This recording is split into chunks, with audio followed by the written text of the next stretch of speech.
sungai keruh, hutang menggunung, bangunan-bangunan hampir tidak ada yang berkualitas, jalan-jalan mudah rusak, jembatan mudah roboh. Pertanyaannya adalah, siapa yang penjajah itu?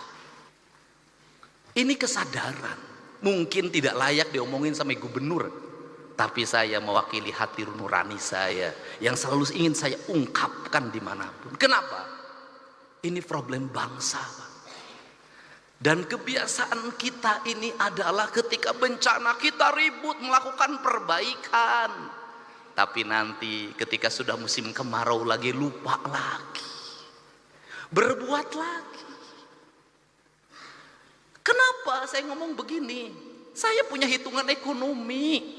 Kita dapat dari pembabatan hutan berapa triliun, kita dapat dari pengambilan pasir berapa, dari pengambilan gunung berapa. Tapi ketika bencana berapa puluh triliun, ratus triliun yang harus kita kerahkan. Rugi. Bangun jalan di Jabar, baru bangun diinjek lagi sama Toronton yang tonasenya 40 ton, 30 ton, rugi, Pak. Dan semua orang diam, berdiri seperti patung. Patung dimusrikan, tapi sikap kita yang mematung, membiarkan kerusakan terhadap Indonesia dianggap ada sikap yang beriman. Sehingga inilah yang ingin saya bangun. Gerakan pendidikan kita harus menggerakkan anak-anak kita kembali pada titik dasarnya.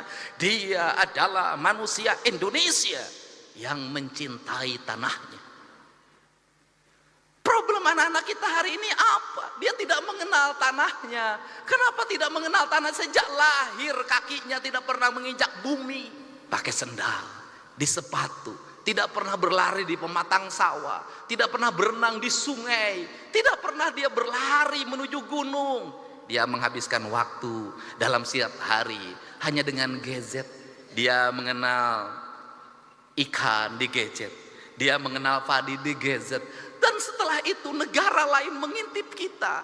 Dia kemudian mengunci kita, otak kita, mengunci otak anak-anak kita. Standarnya sebegini, orang Indonesia umurnya segini. Kenapa? Mereka sudah punya rumusan. Kenapa? Bahan baku tempenya dari saya sudah tahu itu kualitasnya. Dagingnya dari saya, semuanya dari saya sudah tahu isinya apa. Kamu umurnya sekian, nanti ada penyakitnya ini, dan ketika penyakitnya ini ahlinya dari saya, alat kesehatannya dari saya, teknologinya dari saya, kamu akan jadi bangsa dungu selamanya.